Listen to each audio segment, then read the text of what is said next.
I think Connor's had a great start to the year. He's done so many things the right way.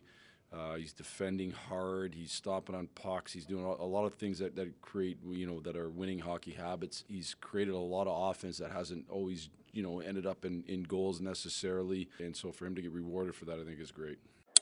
If you trust Jeff Blashill's opinion, Connor Bedard has had an incredible start to the season, whether or not it consistently showed up on the stat sheet. He's been more responsible defensively, he's been the backbone of the new energy that the team plays with, and his offensive impact has been noticeable on a shift-to-shift basis. But if you trust some of the louder fans from the past week, apparently Bedard hasn't created enough offense, is already on his way to becoming a bust, and is just waiting for a move to his hometown Vancouver Canucks. Luckily, Bedard chose the perfect time to silence the noise with the best game of his young NHL career. So in this video, let's celebrate and analyze the film from Bedard's first ever NHL hat trick. We'll discuss the specific barriers that are preventing him from truly exploding for offense earlier in the season. We'll look at the coaching adjustments that sparked this offensive breakthrough, and we'll analyze why his unique skill set creates challenges not only for his opponents, but sometimes even for his own coaching staff. But before we go any further, 91.5% of you are not subscribed. If you're new here, we do plenty of film reviews, Blackhawks coverage, and in-depth tactical analysis. So if you love hockey, you'll love joining this community. We'll also have a super limited edition merch drop within the next month, and subscribers will be the first to find out about it. So be sure to hit that button so you don't miss any future uploads or projects. And now that you've done that, let's dive straight into Connor Bedard's dominant film against the Ottawa Senators. Going into this game, Jeff Blashill debuted a brand new first line with rookie and surprisingly effective bottom six player Ryan Green inserted alongside Bedard and Andre Burakovsky. To be transparent, I was not really a fan of that move, and it sounds insane to say this in hindsight given how the rest of the game went, but that line did not get off to a very good start.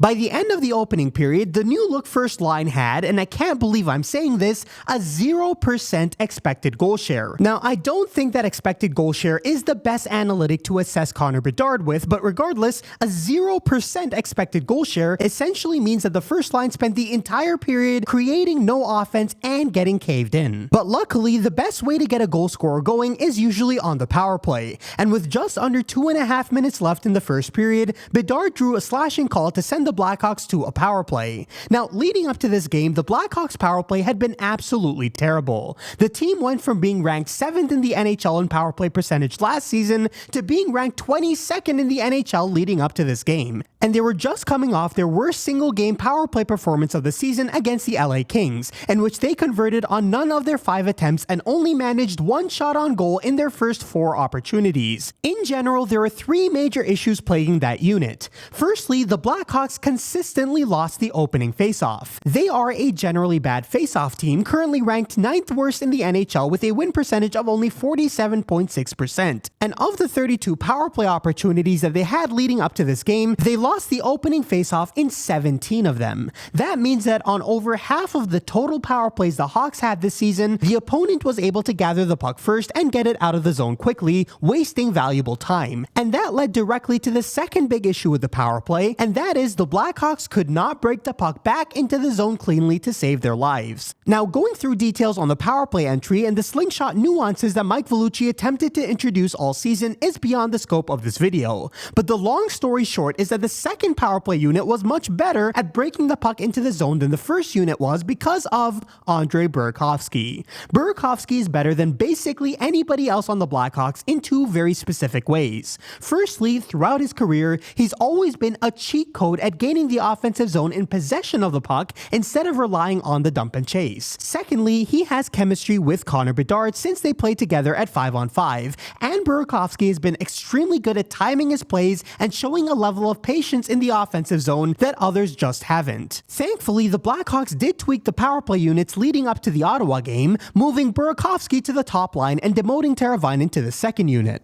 But the issues plaguing the power play were not just related to personnel, because whenever the puck was in the zone, the power play never seemed to work through Connor Bedard. To understand why, let's take a look at one of the most prolific power plays to start the season, the Vegas Golden Knights. Like Chicago, Vegas's engine on the power play is a right-handed star in Jack Eichel, But unlike Chicago, the entire Vegas structure is designed around this idea. Whenever Eichel has the puck in his preferred left circle, Vegas makes sure that he has the maximum number of dangerous passing options always available to him. Firstly, Tomas Hertl plays the bumper position in Vegas as a left-handed player for a quick one-time option, so penalty killers need to remain tight to the middle of the ice to prevent an easy chance. If this penalty killer is too aggressive to shut Hertl down, he'll be leaving Mark Stone wide open on the goal line. Importantly, Stone is a right-handed player, which means he's naturally holding his stick away from the penalty killers when he's facing Eichel, which opens up an easier passing lane than if he was a left-handed shot.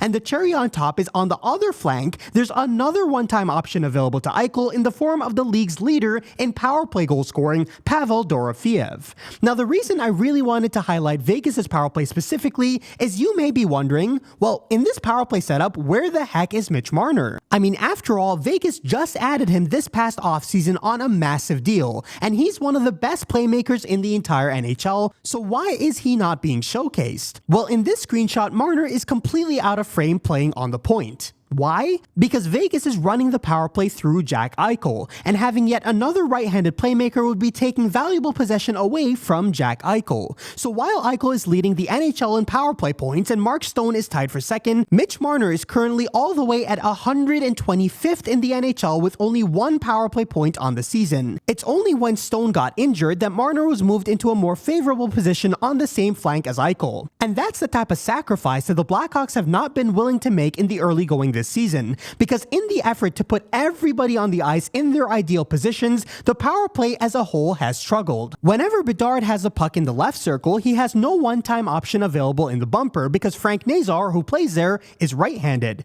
He also has no reliably open passing option at the goal line because Tyler Bertuzzi, who plays there, is left-handed. It's not a coincidence that the only power play point Bedard had leading up to this game was a picture-perfect pass across the ice to the only one-time option he has available to him, Teuvo Teravainen. In this power play setup, the power play naturally runs through the other side of the ice because all of those options available to Eichel are also available to this player. So thankfully, leading up to the Ottawa game, the Blackhawks picked Bedard up off the left circle and dropped him off to this position, finally facilitating a structure in which Bedard can actually run the power play with multiple options whenever he's in possession of the puck. And the added bonus is that Bedard is lethal with his wrist shot when he has time and space.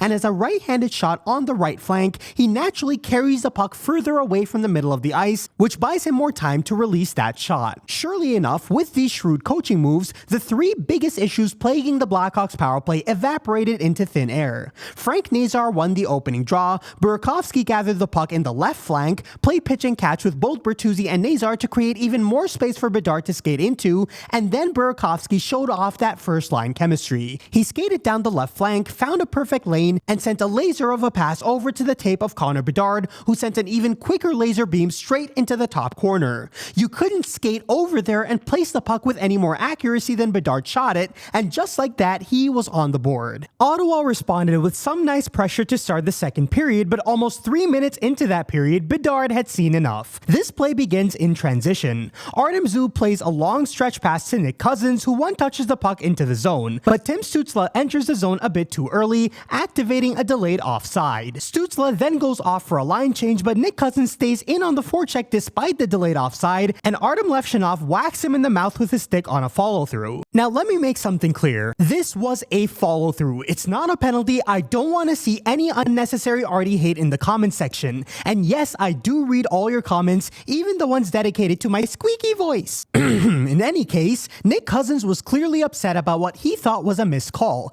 and since he was at the end of a shift anyway, he just slowly skated off for a line change. Let me explain why this is so important. Ottawa is trying to run a 1-1-3 forecheck, and the first forechecker is responsible for passively preventing easy plays up the middle of the ice with his positioning. The second forechecker is essentially a safety blanket for the same idea. Their roles are to slow down the breakout just enough for the wall of three players to step up aggressively at the blue line to either force a dump in or a turnover. However, because Stützle entered the zone too early and activated a delayed offside, the F2 in this case, which is Dylan Cousins on the line change, is forced to remain positioned extremely passively in the neutral zone to avoid being in an offside position. Apparently, Nick Cousins did not get the memo, and he initially forechecks aggressively before peeling off for a line change, But the delayed offside remains in effect. You can see what the issue is here because the F1 and F2 both vacate the middle of the ice, leaving Connor Bedard a ton of room to collect a pass and gather speed through the neutral zone. Now, as of about 7 days before this video drops, Connor Bedard was leading the entire NHL in even strength zone entries per game, and when a player is that good at manipulating defenses and entering the zone with possession,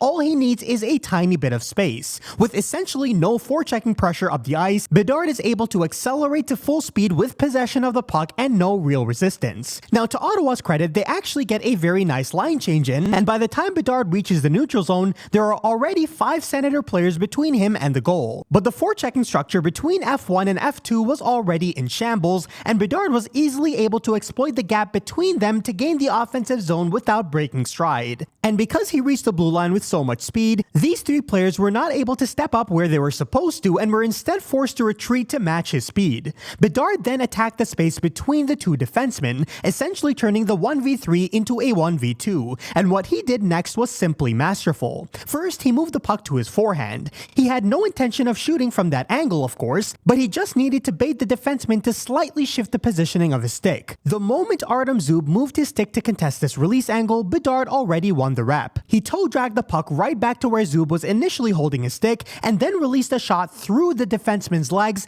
past Linus Ullmark to make it 4-0 Blackhawks. Now, I've seen a lot of Ottawa fans blaming the goaltender for this goal, so allow me to give him some grace. I guarantee you the book on Connor Bedard is that whenever he pulls off this trademark wrister from this area of the ice, he's shooting it far side. He did that in his first career overtime winner against the Winnipeg Jets, and he did that in his first career matchup against Connor McDavid. And if you look at the reverse angle of the goal, not only is Bedard disguising the release angle of the shot by dragging it towards his body, Artem Zub is also completely screening his own goaltender. The best that Ullmark can do in this case is just cheat towards the glove side and hope that Bedard shoots it in the same area that he usually does, but Bedard elects to shoot low blocker instead. Now, I almost feel bad analyzing a goal this beautiful so much because this level of skill is just bananas. This is not an overtime goal where there are only 3 defenders on the ice. This is not a power play where there are only 4 defenders on the ice. Minor structural breakdown or not, this is a clear-cut 1v5 from the neutral zone in. To me, this is by far the best goal of Connor Bedard's career. I've seen a lot of people saying that the lacrosse goal against the Blues is better, but a lot of guys in the NHL are capable of pulling off a lacrosse goal. There are only a handful of players in the league who would even have the audacity to attempt a goal like this. This is the type of goal that instantly shut up every single negative narrative about Connor Bedard, and I was frozen in shock when I watched this live. And apparently so were the Blackhawks, because they essentially forgot how to play defense as soon as this puck went in. They conceded 3 goals in just over 3.5 minutes, and the Senators came dangerously close to tying the game up altogether. Jake Sanderson sent a stretch pass that was one-touched into the zone by Nick Cousins, and Sam Renzel completely misplays the puck right to a darting Tim Stützle for a clear-cut breakaway. Stützle goes from forehand to backhand and has an empty net past Spencer Knight, but a flying Bedard comes out of nowhere to get a desperation stick check in to save what would have been a surefire goal. Stützle thinks he got slashed, and of course he would never complain to the referee unless it was completely justified, so I'll let you guys decide whether or not this was clean, but that doesn't really matter in the context of this game. This type of play goes back to the opening Blashill quote in this video, because Bedard's willingness to do anything in any zone to win games is very obvious even when he's not exploding for offense. On the Blackhawks, the top 6 center who gets more sheltered 5-on-5 matchups is usually Frank Nazar. The top 6 center who gets the more skilled wingers in the form of Tyler Bertuzzi and Teuvo Teravainen is usually again Frank Nazar. And sure, Andrei Burakovsky is off to a great start this season alongside Bedard, but on the opposite wing, the Blackhawks have had a revolving door, including Colton Dach and Ilya Mikheyev and Ryan Green. And I previously mentioned that I wasn't the biggest fan of putting Green on Bedard's line, but I at least understood it because I thought the reasoning was that Green is one of the most pure centers among the young Hawks. I thought that Blashill wanted to insulate Bedard a bit more, especially given how tough his usage has been in the 11-7 structure that the team had been running. Because of that, I assumed that Ryan Green would be taking most of the defensive responsibility. So with that in mind, let me ask you a question. Between the initial puck drop and the time that Connor Bedard scored his second goal of the game, how many faceoffs do you think Ryan Green took?